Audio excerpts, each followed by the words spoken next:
Okay, so these are the 5 strangest deep-sea creatures I could find. Starting with the giant squid, these are deep ocean-dwelling squids in the family Archudathae. Um, Most people probably know them by now. They can grow up to enormous lengths. Recent estimates put the maximum size at 43 feet, although I believe that they haven't actually captured one that long because it's so hard to capture one on video.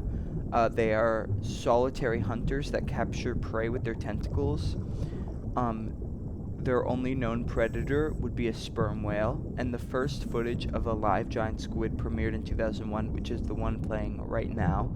And the first time scientists went out to observe them, it took them 2 years to finally bait one. And when it did, they actually discovered that they were much more aggressive hunters than they originally thought, and they used their tentacles to pierce the bait. And yeah, so that was the giant squid. Okay, so this creature is often referred to as the flying spaghetti monster. It is called the Bythepisa conifer.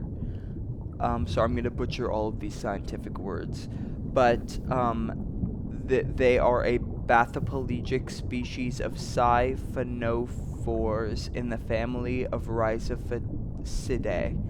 And Miss Kleckner, I tried to look how to say those. I could not find it, but you understand. So the shape is due to a cluster of reproductive structures called gonophores. And although this looks like one organism, it's actually a colony of medusoids and polypoid zooids that are each functionally specialized, so they work together.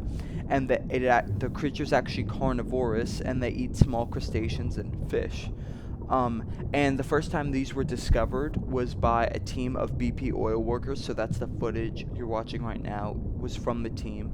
And I believe that was the first known sighting of them. So yeah, that was the flying spaghetti monster. Okay, so these are probably the most well-known species that I have talked about today. So this is the anglerfish. It was in Nemo, so lots of people know it.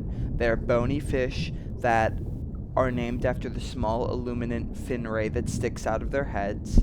And this ray is actually illuminated by symbiotic bacteria, which I thought was really interesting. And they actually use this ray to attract prey to eat, so that's what it's used for. And they eat crustaceans and fish, and in Japan, their liver is actually considered a delicacy. So yeah, that is the anglerfish. Okay, so this one, I did two kind of. So I did the giant isopods and giant crustaceans. So what you're seeing here is a giant isopod, which I had no idea about. These are terrifying. I actually think we studied isopods in marine bio, but these specifically are terrifying. So they are found in the cold, deep waters of the Atlantic.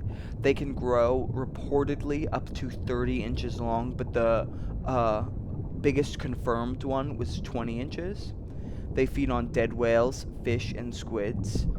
And this footage you're about to see is an isopod that was filmed eating a dogfish shark by latching onto its face and eating it off, which scientists found that was to be way more aggressive than they originally thought, and I feel like that's terrifying. But they were these giant these crustaceans, not isopods, were found by scientists seeking to sample deep seawater, and these are both the crustaceans and the isopods are examples of deep sea giganticism, which is seen a lot.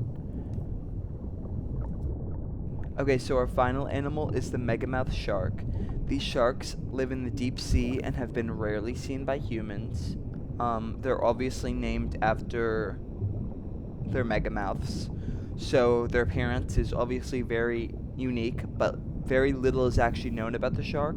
So they have a huge giant mouth with small teeth and a round snout, which often causes them to get confused for orcas. And they are actually really weak swimmers because of all the blubber, and are filter feeders, obviously. And the first was discovered in 1976.